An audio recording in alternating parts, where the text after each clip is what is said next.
All right, joining me now is former U.S. Ambassador to the United Nations, John Bolton, is here this morning. And you say, Ambassador, there's two main conclusions that we can draw from this attack. Well, I think it's important to dispense with the idea that there's such a thing as a lone wolf terrorist, that people act completely independently. We obviously don't know all the facts here, but ISIS, Al-Qaeda, other terrorist groups have taken advantage of social media and internet communication to propagandize, to incite, to draw recruits to their side. This is not a communist espionage apparatus from the 1940s and 50s. There aren't cells and brush passes and dead drops and things like that. ISIS has taken recruitment to a whole new level, and I think we have to understand that, because the very randomness of some of these terrorist attacks magnifies the effect that ISIS wants. Number two, you cannot understand what motivates somebody like Omar Mateen without understanding the ideology behind it. That's why it's not a case of magic words to say this man is a radical Islamic terrorist. It's a reflection of the ideology that motivates him and thousands of others.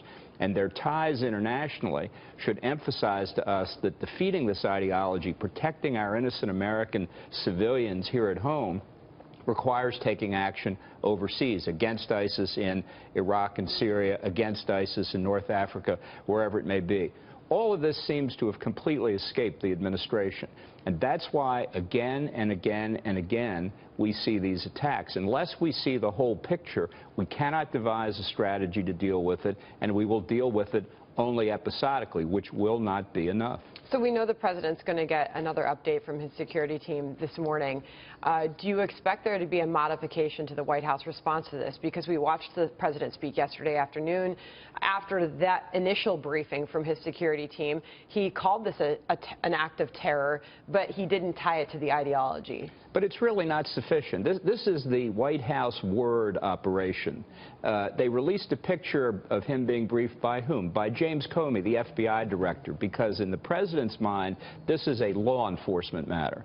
This is not a war against terrorism. There are two broad paradigms you can look through: war or criminal law enforcement.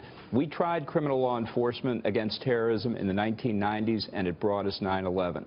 The Obama administration has returned to the criminal law enforcement paradigm, and their own director of national intelligence, General Clapper, has testified repeatedly that the terrorist threat against the United States today is higher than it was before 9/11. This paradigm is failed. It fails to understand the real world we're dealing with, and it will simply expose Americans, Europeans, and others around the world to more acts of mass terrorism. Because, Leif, that is going to be the conversation this morning, whether or not, and this is clearly part of the investigation, whether or not this man was acting out of inspiration from ISIS or if he was directed by the terror group.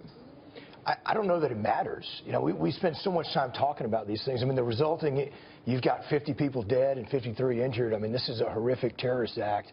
And it shows that ISIS, the caliphate, inspires people to go out and kill folks. And whether they're given explicit direction from, Abu Bakr al-Baghdadi or not is kind of irrelevant. So I can tell you from my perspective, we have a lot of guys that are overseas, U.S. servicemen and women that are eager and ready to go take on this fight. And right now their hands are tied. So if the president was to come out today and label this an act of war, that drastically changes our ability to respond to this. Well, absolutely. It's two entirely different ways of looking at it, and it also affects the way we deal with terrorists who are American citizens who are operating here at home. When you take up arms against the United States, if you're a U.S. citizen, you're committing treason. And the kind of war we're in is conceitedly unconventional. It doesn't look like World War II. That's been the case for the last 3 decades.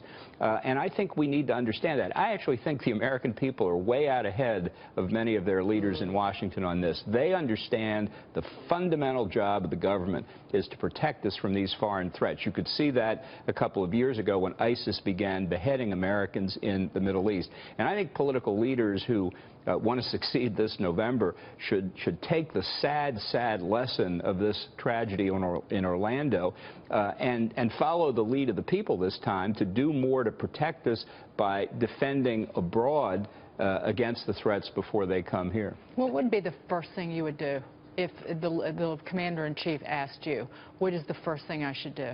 Well, I think you have to split it domestically and internationally. Domestically, I think you have to put this more on a counter-espionage footing rather than law enforcement. You have to treat this as enemy combatants in the United States right now. And internationally, we've got to go back to rallying a broad international coalition to understand what we're doing is fighting an ideology here. We're not fighting random one-off acts by mentally deranged people. We're following, what we're trying to do is combat a systematic effort by the terrorists to undermine our civilization. And you say, but that's so hard to understand. It's so far from our reality. It's not so far from reality today. You know, the Middle East has been trying to move into Europe for about 1,000 years, and they're doing pretty well in the past several years. That threat in Europe is going to come to the United States. Tragically, I think Orlando's the beginning of it. So internationally, you have to look at this again as a war campaign. You have to rally allies, particularly in the Middle East. And we have allies in the Middle East beyond Israel. You know, King Abdullah of Jordan has called this struggle a civil war within Islam.